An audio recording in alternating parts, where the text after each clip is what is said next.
아멘. 오늘 함께 나누실 말씀을 보도록 하겠습니다. 오늘 함께 나누실 말씀은 이사야서 57장 14절부터 21절 말씀입니다. 이사야 57장 14절부터 21절 말씀입니다. 제가 가진 구약성경 1038페이지에 있습니다. 이사야 57장 14절부터 21절까지 말씀 읽도록 하겠습니다. 그가 말하기를 도두어 길을 수축하여 내 백성의 길에서 거치는 것을 제하여 버리라 하리라. 지극히 존귀하며 영원히 거하시며 거룩하다 이름하는 이가 이와 같이 말씀하시되 내가 높고 거룩한 곳에 있으며 또한 통회하고 마음이 겸손한 자와 함께 있나니 이는 겸손한 자의 영을 소생시키며 통회하는 자의 마음을 소생시키려 함이라. 내가 영원히 다투지 아니하며 내가 끊임없이 노하지 아니할 것은 내가 지은 그의 영과 혼이 내 앞에서 피곤할까 함이라. 그의 탐심의 죄악으로 말미암아 내가 노하여 그를 쳤으며 또 내 얼굴을 가리고 노하였으나 그가 아직도 패역하여 자기 마음의 길로 걸어가도다. 내가 그의 길을 보았은즉 그를 고쳐줄 것이라. 그를 인도하며 그와 그를 슬퍼하는 자들에게 위로를 다시 얻게 하리라. 입술의 열매를 창조하는 자 여호와가 말하노라. 먼 데 있는 자에게든지 가까운 데 있는 자에게든지 평강이 있을지어다 내가 그를 고치리라 하셨느니라. 그러나 악인은 평온함을 얻지 못하고 그 물이 진흙과 더러운 것을 늘 솟구쳐내는 요동하는 바다와 같으니라. 내 하나님의 말씀에 악인에게는 평강이 없다 하셨느니라. 아멘. 다같이 예배를 위해서 기도하도록 하겠습니다. 하나님 감사합니다. 이 시간 하나님 예배할 수 있는 복된 주에 저희들에게 허락하여 주셔서 하나님 앞에 나와 하나님께 예배드리게 하심을 참으로 감사합니다. 하나님 저희들의 마음을 이 시간 하나님께 활짝 엽니다. 하나님 하늘에 물려오시고 저희를 한 사람 한 사람 이 시간 찾아와 주시고 저희들의 마음을 만져 주시옵소서. 하나님께서 베풀어 주신 그 은혜 없이 단 한순간도 살 수 없는 것이 저희들임을 우리가 온전히 깨닫고 받아들이고 그 사실 가운데서 온전히 하나님께 의지하겠다 결단하게 되는 온전한 예배가 되도록 하나님 끝나는 시간까지 저희들의 생각과 저희들의 감정과 저희들의 마음을 하나님께서 온전히 주관하여 주시옵소서. 하나님의 베푸신 그 은혜 안에서 새롭게 태어나는 하나님의 사람들 될 수 있도록 하나님 끝나는 시간까지 온전히 성령으로만 역사하여 주시옵소서. 예수님 이름으로 기도합니다. 아멘. 오늘의 말씀의 제목을 다같이 한번 읽어보도록 하겠습니다. 시작. 자기 백성을 구원하시는 하나님. 많이 들어본 것 같지 않습니까 여러분? 자기 백성을 구원하시는 하나님. 예수님께서 이 땅에 태어나시려고 할 때 예수님에 대한 예언의 말씀을 천사가 주게 돼요. 그 부분을 읽어드릴게요. 우리가 몇 번 반복했기 때문에 아시는 분들은 아실 거예요. 들어보세요. 아들을 낳으리니 이름을 예수라 하라. 이는 그가 자기 백성을 그들의 죄에서 구원할 자이시라 하니라. 예수님은 자기 백성을 구원하시는 분이에요. 자기 백성을 구원하시는 분이에요. 오늘 말씀의 제목은 자기 백성을 구원하시는 하나님. 하나님도 자기 백성만 구원하신다 하는 것을 우리가 잊지 않아야 돼요. 그래야 우리가 신앙생활을 하는 데 있어서 무엇이 신앙생활이다 라고 하는 것을 정확하게 알고 신앙생활을 할 수 있게 됩니다. 여러분 우리 이 시간에 말씀 한 구절 한 구절씩 좀 보도록 할게요. 이사야 57장 14절. 그리고 여러분 성경책을 가지고 오시죠? 아멘. 권사님만. 네, 앞으로 예배 시간에는 성경책을 꼭 준비하시는 걸로. 이사야 57장 14절 말씀 읽어봅시다. 그가 말하기를, 하나님께서 말씀하시는 거예요. 그가 말하기를 도두어 길을 수축하여 내 백성의 길에서 거치는 것을 제하여 버리라 하리라. 제하여 버리라. 도두어 길을 수축하여 내 백성의 길에서 거치는 것을 제하여 버리라. 이게 지금 하나님께서 말씀하신 거예요. 이게 무슨 말이냐면 지금 이 57장의 이 본문에 이 말씀이 주어진 이스라엘의 현실은 나라가 완전 망해서 70년 동안 바벨론 생활을 하다가 돌아오고 있는 상황이에요. 나라가 이제 회복되어서 70년 동안 그들은 나라 없이 다른 데 바벨론 그 외에 다른 나라에 뿔뿔이 흩어져서 살고 있었어요. 그러면서 70년 동안 얼마나 자신의 나라로 돌아가기를 소망했겠어요? 그런데 무슨 일인지 하나님이 정말 역사해 준 것이 맞으신가? 라고 할 정도로 자기들을 다스리고 있는 그 이방 나라의 왕이 고레스라는 왕이 너의 나라로 돌아가라 라고 얘기를 해주게 돼요. 그래서 사람들이 돌아오게 됩니다. 성경은 그 고레스조차 하나님께서 세우신 사람이다 라고 얘기를 해요. 그런데 하나님이 그 백성들이 다시 잘 돌아올 수 있게 길을 평평하게, 길에 놓여있는 바위와 돌들을 다 치워라, 잘 돌아올 수 있게 이렇게 말씀하고 있는 것이에요. 좀 더 읽어볼게요. 15절. 지극히 존귀하며 영원히 거하시며 거룩하다 이름하는 이가 이와 같이 말씀하시되. 하나님은 지극히 존귀하시고 영원한 분이시며 거룩한 분이시죠. 그분이 어떻게 말씀하시냐? 내가 높고 거룩한 곳에 있으며 또한 통회하고 마음이 겸손한 자와 함께 있나니. 여러분 지금 전혀 어울리지 않은 그런 모습이죠. 하나님은 높고 거룩한 곳에 계시대요. 지극히 존귀하고 영원하시며 거룩하신 그분이 높고 거룩한 곳에 계신데 또 한편으로 전혀 다른 그림, 다른 상황, 통회하고 마음이 겸손한 자와 함께 있다라고 성경이 얘기하고 있어요.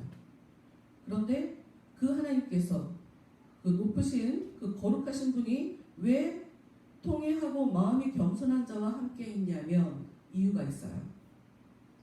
겸손한 자의 영을 소생시키며 통회하는 자의 마음을 소생시키려 함이라. 지금 하나님은 두 가지 부류의 사람을 다시 살려주겠다 라고 얘기해요. 심폐소생술 하는 것처럼 다시 살려주는 것을 말하죠. 겸손한 자, 또 통회하는 자를 얘기해요.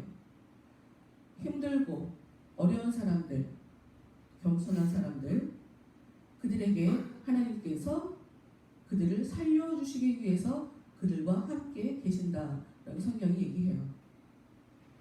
이 얘기를 뒤집어서 얘기하면 하나님이 살려주시는 자기 백성, 하나님께서 구원해 주시는 자기 백성의 특징은 통회하는 것과 마음이 겸손하다 하는 것을 알 수가 있어요. 하나님은 아파하는 사람과 함께 하십니다. 그런데 이 아파한다라는 것을 좀 단순하게 보시면 안 돼요. 우리가 지난주에 아모스 말씀을 보셨어요. 그 성경에는 뭐라고 써있냐면 하나님이 힘들게 하고 고생시키고 줄 것을 안 주고 먹을 것도 안 주고 비도 내리게 하고 안 내리게 하고 그런데도 나한테 돌아오지 않는다라고 얘기를 해요. 이 얘기는 무슨 얘기냐? 하나님이 이 고난이라는 것을 통해 자꾸 자신한테 돌아오기를 하나님께서 만든다는 거죠. 그러니까 그 이야기는 이 통해한다, 힘들다, 고난스럽다, 너 너무 괴롭다라고 하는 그 괴로움이 실은 하나님이 그 사람을 하나님께 되돌리기 위한 하나님의 역사의 결과물이라는 거예요. 그 사람은 몰라요. 나는 그냥 내가 삶이 힘들어서 힘들다고 얘기하는 거예요. 나는 내가 왜 힘든지도 몰라요. 그런데 그 상황을, 그 본질을 깨뜨려 보면 하나님께서 그 영혼을 구원해 주시기 위해서, 그 영혼을 살려주시기 위해서 힘들고 어려운 일을 그 사람 마음 가운데, 그 사람의 삶 가운데 계속 연출해 가신다는 거죠. 그래서 이 신학적으로 하나님을 연출하시는 하나님이라고 말하기도 해요. 하나님은 우리의 삶을 연출해 가세요. 그리고 겸손한 자 되게 중요하죠. 여러분 겸손이 무엇일까요? 겸손이 무엇일까요? 저는 살수록 겸손이 뭔지를 잘 모르겠어요. 살수록 이게 겸손한 건 줄 알았는데 겸손한 게 아니었구나. 이게 굉장히 교만한 건 줄 알았는데 겸손한 거였구나 하고 알수록 시간을 겪으면서 나이가 1살, 2살 사회에서 이런저런 것들을 겪을수록 대체 겸손이 뭔지를 모르겠어요. 때에 따라 어떤 사람의 이야기를 들어주는 것이 겸손이에요. 근데 그게 겸손이 아니라 그저 무지해서 남의 얘기를 쓸데없이 들어주는 경우도 있어요. 그리고 겉으로는 겸손한 척 하지만 속으로는 그 사람을 평가하며 비웃으며 그래 얘기해. 그래 네가 나한테 얘기해야지. 이러고 굉장히 높은 마음으로 교만한 마음으로 그 힘든 사람의 그 이야기를 들어준단 말이에요. 그럼 이 사람은 힘든 상황을 이야기하는 이 사람은 상대방이 굉장히 좋은 사람이라고 생각하고 내 얘기를 들어주는 저렇게 대단한 사람이 내 얘기를 들어주다니 하고 겸손한 사람처럼 보일 수도 있으나 사실 실상을 알고 보면 전혀 아니라는 거예요. 겸손이 뭘까요? 모르겠어요.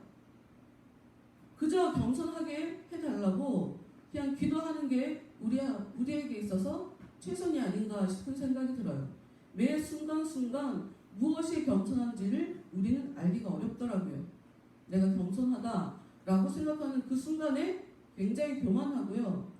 내가 굉장히 못됐다라고 하는 그 마음에 하나님이 역사하셔서 나를 계속 겸손한 마음으로 만들어주시는 그 과정에 일어나는 그런 감정이라 괴롭다라고 나는 겸손하지 않다라고 나에 대해서 쉽게 단정 지으면서 얘기할 수도 없는 것 같아요. 어찌됐건 여러분 무엇이 겸손한지를 성경은 얘기하고 있지 않아요. 성경 보세요. 겸손한 자의 영을 하나님께서 소생시켜준다라고 써있지 어떤 것이 겸손이다라고 정확하게 짚어서 얘기하고 있진 않아요.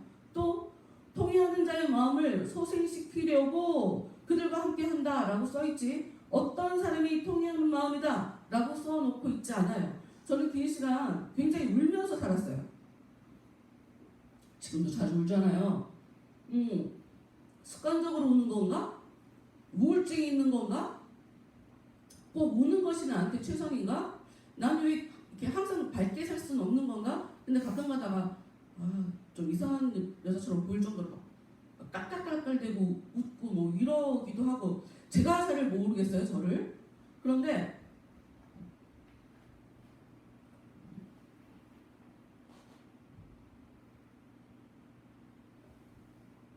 제가 저를 잘 모르겠지만 제가 딱 하나 아는 건 있어요. 내 삶 가운데 하나님께서 함께 해주셔서 이 일들을 통해서 내 길 끝에 내가 겪는 이 길 끝에는 좋은 게 있을 거다. 제가 이거는 알고 있어요. 여러분은 어떠세요? 나는 내가 지금 현재 겪는 일이 무슨 일을 겪는지도 모르고 그냥 해야 되는 거니까 하고 있어요. 그런데 내가 해야 하는 이 일들 저 끝에는 하나님이 내 인생에 깊게 관여하시고 계시기 때문에 좋은 일이 있을 거다 하는 그거 하나는 정확하게 알고 있어요. 어쩌면 이게 겸손이 아닐까 생각해요. 이게 내가 힘든 상황에 불평하지 않는 것 이게 겸손이 아닐까 생각해요. 수시로 울고 싶어요. 안 울고 싶어요 진짜. 뭐 이래 말이 수시로 울어요. 그런데 정말 안 울고 싶어요. 그런데도 눈물이 계속 나와요. 미치겠어요 저도. 그런데 그러면서도 내가 이상한가라고 생각했다가 아니야. 내가 은혜가 와서 그 이후로 내가 울기 시작했지. 저는 은혜 받기 전에는 울지 않았거든요. 강팍했어요. 제가 어렸을 때 찍은 사진 보면 이런 사진이 왜 내 사진을 찍고 있는 거야? 아니 내가 왜 저러지? 그런데 은혜 받은 이후로 표정이라는 게 나타나요. 화내는 것도 그렇고 그 웃는 것도 그렇고 표정은 그 이후에는 나타나더라고요. 눈물도 그 이후에나 울었어요. 그전에는 안 울었어요. 그냥 독했어요. 버텨야 되니까. 모르겠어요. 다시 말씀드리지만 내가 왜 우는지 모르겠지만 울면서도 내 모습을 계속 돌아보고 내 감정이 과연 하나님 안에서 지금 눈물을 흘리는 건가? 내 감정에 취해서 눈물을 흘리는 건가? 이건 모르겠지만 어찌됐건 이 잠시의 그 힘든 과정이 해소가 되면 기분 좋고, 아 그래, 하나님이 나를 지금 이끌고 계시기 때문에 이렇게 눈물도 나는 거야. 이렇게 그 잠깐 힘들었다가 다시 긍정적으로 내 삶을 바라보게 되는 그런 일이 생기더라고요. 근데 10절 말씀 잘 보면 여러분 지금 하나님께서 사람들에게 16절 말씀을 통해서 이야기하시는 건 사람들이 왜 이 통회하는 마음, 겸손한 마음 뒤에 사람들이 갖게 되는 통회하는 마음과 겸손한 마음 뒤에 하나님께서 어떻게 역사하시고 계시는지에 대한 표현이에요. 16절 말씀을 보면 16절 말씀, 내가 영원히 다투지 아니하며 내가 끊임없이 노하지 아니할 것은, 여기까지 봅시다. 사람들이 왜 통회하게 되나? 왜 사람들이 아픈 마음을 갖게 되나? 그것은 하나님이 사람들과 수시로 다투기 때문이라는 거예요. 수시로 다투기 때문이라는 거예요.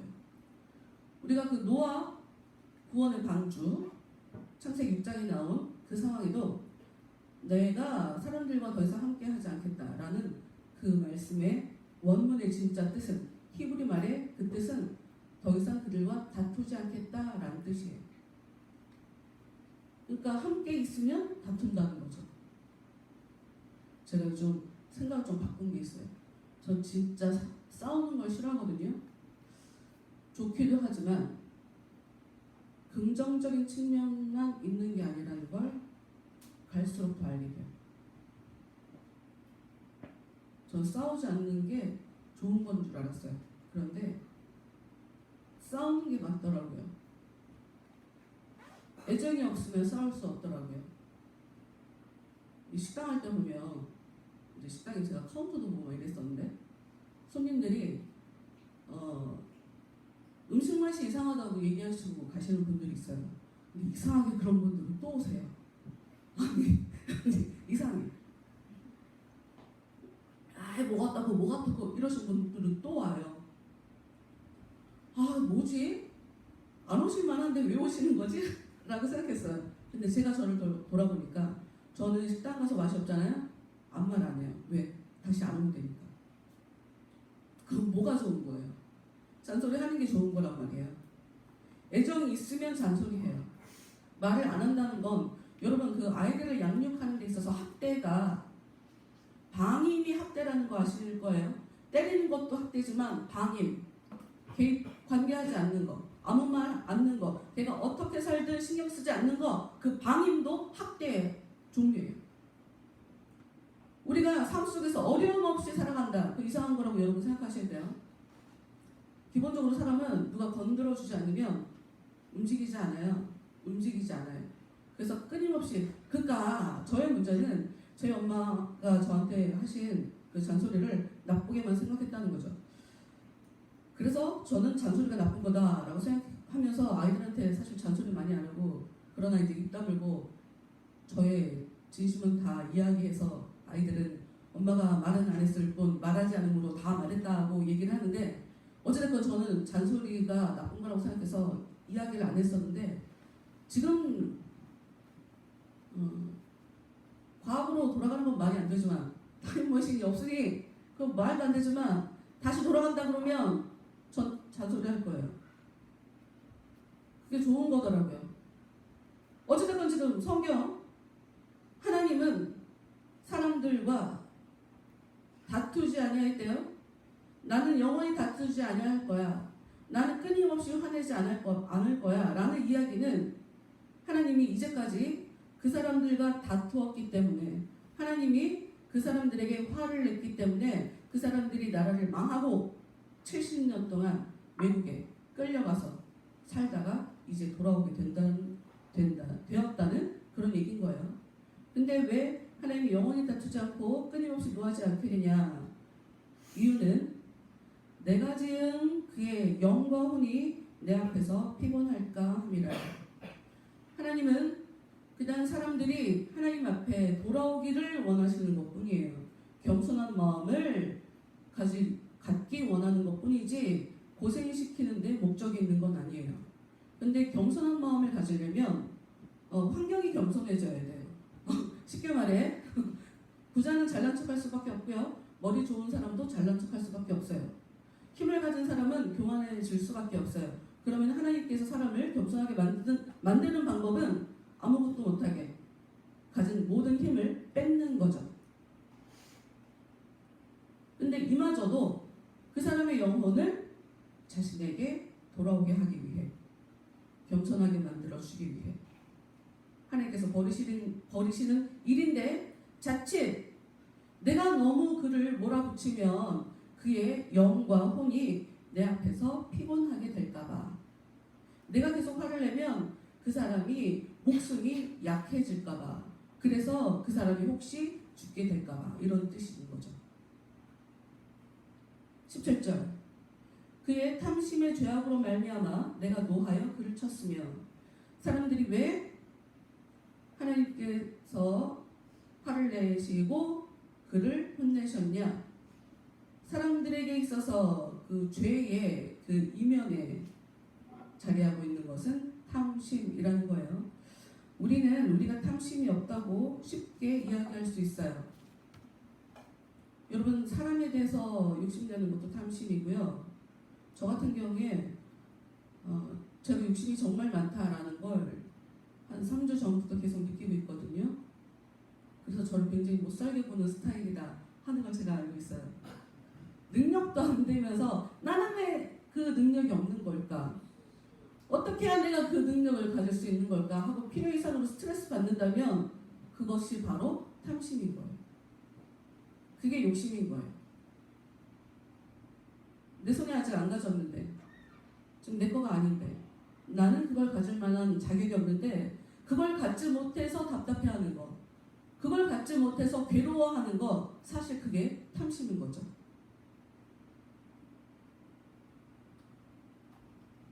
하나님은 그 탐심 때문에 사람들이 가지고 있는 그 탐심 때문에 죄를 지으니 하나님이 노하셔서 사람들을 치고 내 얼굴을 가리고 노하였으나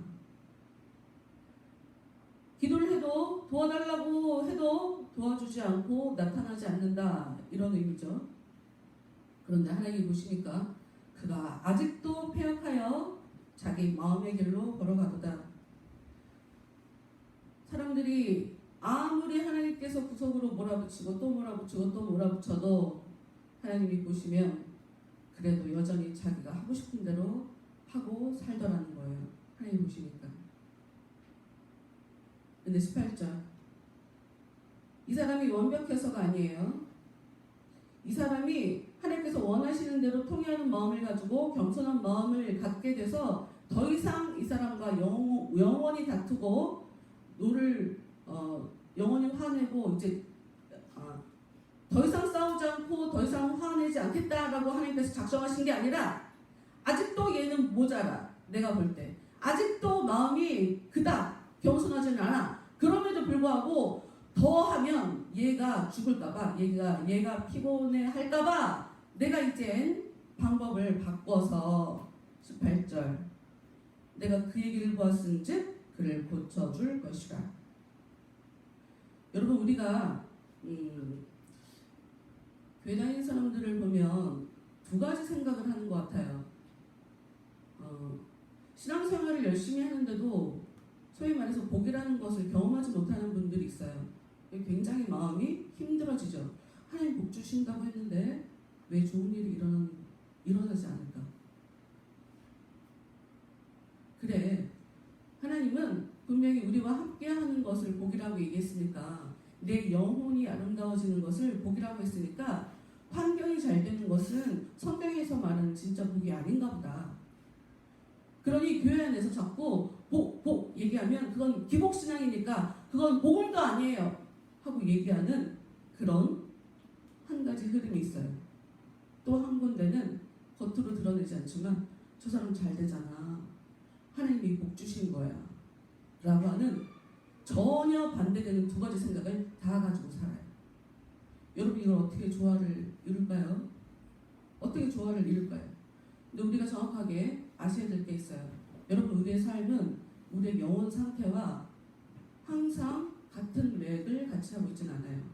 그러니까 이 사람이 영혼이 아름다워서 삶이 복된 건 아니에요. 그렇게 보시면 안 돼요. 반대로 그 삶이 굉장히 어려우니까 그 영혼도 아름답지 않을 거야. 저 사람은 복이 없는 사람일 거야. 이렇게 단정 지어도 안 돼요. 어떤 사람은 영혼이 아름다워서 겉에 일도 잘 되는 사람이 있고, 어떤 사람은 영혼 상태와 전혀 상관없이 육체의 일을, 환경의 일을 누리기도 하고 영혼은 아름다운데 못 누리기도 하는 그런 겉모습만 갖고 절대 평가해서는 안 된다. 그러니 그것은 우리에게 무엇을 알려주냐? 나에게 좋은 일이 벌어진다고 해서 이것이 하나님이 나를 옳게 잘했다 칭찬하고 나에게 복을 주는 거라고 성급하게 판단해서는 절대 안 된다는 거예요. 하나님이 사람에게 복을 주는 이유는 분명히 성경에 통회하고 마음이 겸손한 자와 함께 한다고 했는데, 그럼 그런 사람들만 복을 받아야 될 것 같은데, 그럼에도 불구하고 완벽하게 끝까지 밀어붙이지 않고 그래 네가 가진 힘이 거기까지니까 네가 아직 나쁜 게 좀 더 남아있어, 좀 더 힘들어야 되고 좀 더 겸손한 자리로 내려가야 되는데, 그래 숨통은 터줘야지 내가 하고 하나님이 사람들을 고쳐주는 일을 하게 되는 거예요. 우리 18절 다시 봅시다. 내가 그의 길을 보았은즉 그를 고쳐줄 것이라. 그를 인도하며 그와 그를 슬퍼하는 자들에게 위로를 다시 얻게 하리라.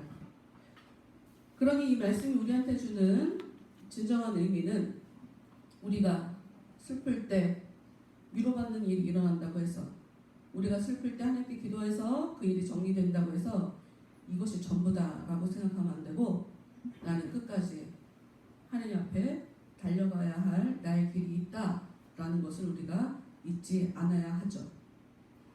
그렇다 그러면 다시 한번 우리 설교 제목에 맞게 자기 백성은 어떤 사람이 자기 백성일까? 19절 말씀을 보면, 입술의 열매를 창조하는 자 여호와가 말하노라. 먼데 있는 자에게든지 가까운데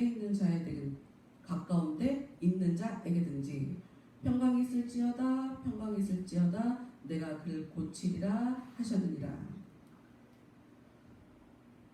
하나님은 나는 사람들에게 진정한 평화를 주겠다, 내가 그들 모두를 고쳐주겠다 라고 성경이 얘기하고 있어요. 나쁜 사람이어도 하나님 보시기에 그 정도는 충분하다, 사람들이 볼 때 나쁜 사람일지라도 내가 볼 때 그 정도는 충분하다, 그러면 너는 나한테 멀리 있든지 나한테 가까이 있든지 나는 그 사람에게 평안을 주겠다, 나는 그를 고치겠다 라는 뜻이에요. 하나님과 멀리 있든지 하나님과 가까이 있든지, 저는 하나님과 멀리 있는 것 같은데요. 상관없어요. 하나님은 우리에게 진짜 주고 싶으신 것이 무엇이냐? 평강이에요. 평강. 그런데 20절, 그런 상황에서도 다시 한번 악인에 대해서 내가 개입하지 않는 나의 백성이 아닌 사람에게 어떠한 일이 벌어지는지 20절 말씀을 통해 성경이 얘기하고 있어요. 그러나 악인은 평온함을 얻지 못하고 그물이 진흙과 더러운 것을 늘 솟구쳐내는 요동하는 바다와 같으니라. 내 하나님의 말씀에 악인에게는 평강이 없다 하셨느니라. 여러분 지금 14절부터 21절까지 쭉 읽어오면서 어떤 부분은 이해하시고 어떤 부분은 이해 못하셨을 거예요. 그런데 뚜렷한 하나님이 선택하신 자기 백성과 그렇지 않은 사람의 특징을 한 단어로 묘사한다 그러면 평강이라는 단어일 거예요. 아멘. 여러분, 여러분의 삶 가운데 하나님께서 정말 주고 싶어 하시는 것은 평강이에요. 평강. 그러니 하나님이 하나님과 멀리 있는 사람에게도 하나님과 가까이 있는 사람에게도 주시겠다 약속하신 게 평강이에요. 그러니 내가 내 마음에 평강이 없다. 이것을 심각하게 고려해 보셔야 해요. 여러분의 마음을 돌아보셔야 돼요. 다시 말씀드리지만 이 말씀은 70년 동안 너희들이 충분히 고생할 만큼 고생했다. 다시 이 나라를 잘 살 수 있게 너희들과 함께 해줄게 라고 하는 그런 상황에 주신 말씀이에요. 고쳐줄 거야. 이제 너희들한테 평안을 줄 거야. 너희들이 잘했든 못했든 평안을 줄 거야. 너희들이 이제껏 내가 화를 내서 그렇게 힘들게 살게 된 거야. 너희들이 겸손한 마음을 내가 갖기 원해서 내가 너희들을 고생시킨 거야. 그런데 이제는 너희들에게 평강을 줄 거야. 그런데 그 순간에도 다시 한번 이야기하세요. 악인에 대한 것. 하나님을 인정하지 않고 하나님께 의지하지 않고 하나님과 전혀 상관없이 자기 마음대로 사는 사람을 성경은 악인이라고 얘기해요. 그런 악인들에게는 하나님께서 평강을 주지 않겠다. 그들에게는 평안한 마음을 주지 않겠다 하고 성경이 얘기하고 있어요. 여러분 어떻게 삶을 사시면서 여러분의 마음속에 항상 평강이 넘치시나요? 저를 돌아보건대 그렇지는 못한 것 같아요. 왜냐? 저는 목사잖아요. 목사는 뭐냐? 그냥 여러분한테 일주일에 한 번씩 이 자리에 나와서 그냥 내가 안다고 하는 것을 그냥 얘기하고 내 마음대로 전하고 사람들이 와서 내 얘기를 들어주니까 뿌듯하다. 그게 목사가 아니에요, 여러분. 교회는 예수님께서 명하신 대로 사람들을 가르치고 지키고 그렇게 살게 만들어라, 그렇게 교육시켜라 라고 하는 그런 의미를 가지고 교회라는 곳이 만들어졌고, 저는 이 자리에서 여러분 뭐 삶 속에서 무슨 말씀을 연구를 날마다 하실 거예요? 여러분 그거 못 하시잖아요. 그래서 저는 제가 그냥 그 일을 하는 거예요. 성경 말씀이 이렇게 써 있다. 그러니까 우리가 이렇게 살아야 된다. 그런 얘기를 하는 게 저란 말이에요. 근데 저는 제가 하는 이 말하는 것으로 끝내지 않아요. 제가 왜 말을 하겠어요? 사람들이 그 말을 듣고 정말 무엇인가를 깨닫고 그 삶 가운데 하나님께서 원하시는 대로 그 사람들이 바뀌어야 되는데 하는 그 마음의 소원을 가지고 얘기를 하는 거란 말이에요. 근데 이제 그렇게 보이지 않으니까, 그렇게 변화하는 모습이 보이지 않으니까, 그래서 저는 희한하게 하나님께서는 평안을 주신다고 하는데 정작 저는 평안 없이 살고 있더라고요. 저를 보니까. 그러니까 내가 원하는 대로 일이 안 되면 평안을 갖지 못하는 것이 인간이구나 하는 것을 깨닫게 됐어요. 여러분도 다 비슷할 거예요. 여러분들이 원하는 대로 삶이 안 풀리면 스트레스 받죠. 원하는 대로.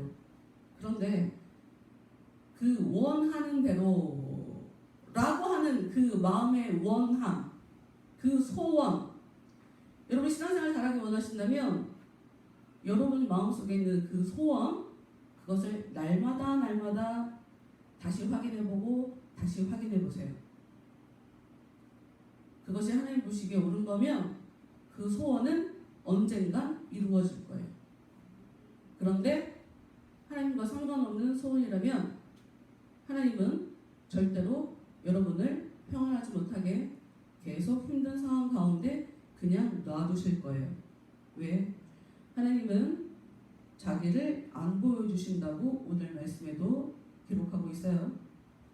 하나님 뜻대로 살지 않으면, 욕심 때문에 자꾸 죄를 지면 사람에게 하나님이 화내고 자기를 안 보여주고 힘들게 그냥 냅둔다라고 하는 것이 성경에서 말하고 있는 것이거든요. 그리고 여러분 삶 속에서 내가 과연 어떠한 소망 때문에 내가 갖고 있는 내가 평안하게 살지 못하는 걸까? 그걸 돌아보세요. 일단 여러분의 마음에 평안이 있는지를 먼저 보세요.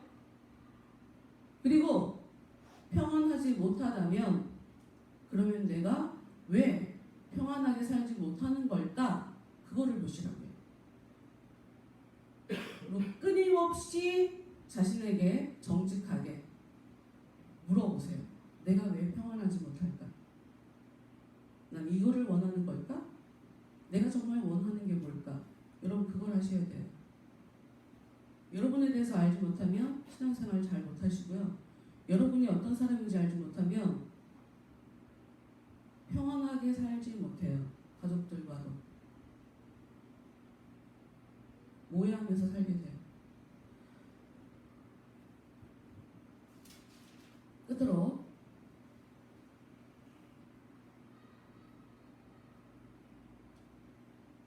우리 한 장만 넘겨서 이사야 56장 말씀을 봅시다. 하나님께서 얘기하시는 의인, 하나님의 백성, 하나님께서 건져주시는 하나님의 사람에 대해서 이야기를 하고 있어요. 이사야 56장 1절 여호와께서 이와 같이 말씀하시기를 너희는 정의를 지키며 의를 행하라.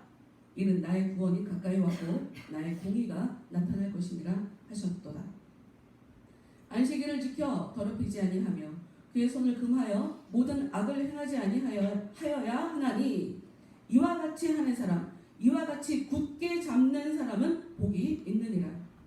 여호와께 연합한 이방인은 말하기를 여호와께서 나를 그의 백성 중에서 반드시 갈라내시리라 하지 말며 고자도 말하기를 나는 막은 나무라 하지 말라. 고자가 뭔지 알죠? 네, 아가씨가 뭘 알아? 고자? 왜 웃긴가? 왜 웃어요? 그러니까 여러분이 고자라는 단어를 통해 이 단어 안에 이렇게 글자 안에 우리가 묶이면 안 돼요. 여러분 흙수저라고 얘기하는 것도 똑같은 의미로 보는 거예요. 나는 삶이 이래. 난 가진 게 없잖아. 난 애기를 낳을 수가 없잖아. 나는 능력이 안 되잖아. 이렇게 얘기하지 말라는 거예요. 왜?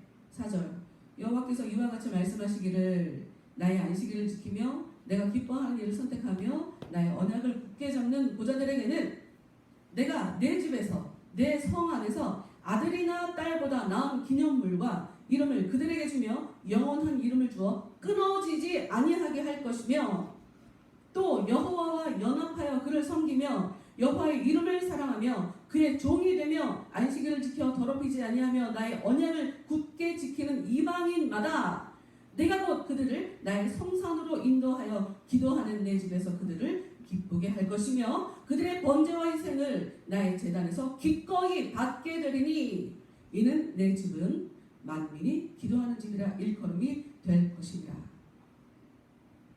하나님이 여러분한테 바라는 거 딱히 없어요. 힘든 거 여러분에게 다 해결해 주실 수 있는 분이에요. 고자라고 얘기해서 나도 웃기긴 한데 힘든 상황, 어려운 상황, 난 머리가 나빠, 난 가진 게 없어, 우리 부모가 나한테 해준 게 없어, 나는 인간관계를 못해, 나는 흙수저잖아, 이런 얘기 하지 말라는 거예요. 왜? 복은 하나님께서 주시니까. 내 삶의 중요한 분이 누군지를 정확하게 알고 여러분 예배 빠지지 말아요. 제가 다 해봤어요. 제가 다 해봤어요. 저도 놀러 다녀봤어요. 애들 다니고 제가 제 인생의 그 기록은 한 달에 4번 에버랜드를 간 적이 있어요. 아이를 데리고 일주일마다 돈도 많이 써봤거든요. 근데 그거 갖고 같이 놀러 다닌다고 해서 지금 저희 아이들이 저한테 엄마는 그 힘든 상황에 우리랑 놀아줘서 너무 고마워 이럴 줄 아세요? 전혀 아니, 아무것도 아니에요. 놀아다닌다고 좋은 부모 아니에요. 진짜 좋은 부모는 자식 위해서 기도하는 게 진짜 좋은 부모죠. 어떻게 자식이 내 맘대로 돼요? 아무리 내가 바라고 소원해도 내 맘대로 안 되더라고 자식은. 하나님이 도와주셔야지. 기도하는 집에 들어와서 그 기도를 받기에 합당한 그 삶을 사는 것, 하나님께서 원하시는 건 그거 하나예요. 네가 나한테 잘하면 난 너의 어려운 것을 다 해결해 줄 거야. 그러니까 힘들다고 말하지 마, 어렵다고 말하지 마, 나는 소망이 없어라고 말하지 마 하는 것이 하나님의 뜻이에요. 다시 한번 우리 오늘 말씀 생각하며 찬양을 같이 할 거예요. 모르시는 분들도 있을 수 있어요. 모르시면 그냥 들으시면 되고요. 여러분 힘드실 때마다 그냥 하나님이 나한테 하나님 바라보라고 내 힘든 걸, 이 힘든 시간을 보내게 한다라는 것을 기억하는 의미에서 이 찬양을 할 거고요. 내 힘든 것이 나로 하여금 하나님 보시기에 더 아름답게 겸손하게 만든 좋은 시간일 것이다 라고 잘 모르겠어도 믿어드릴 수 있는 그 믿음을 가져가고 이 시간에 이 찬양을 할 거예요. 저는 이 찬양을 간증을 하며 할 거예요. 저 말고 다른 사람들도 간증하며 이 찬양을 할 수 있을 것 같아요. 다시 다 같이 예수나의 치료자 함께 부르도록 하겠습니다.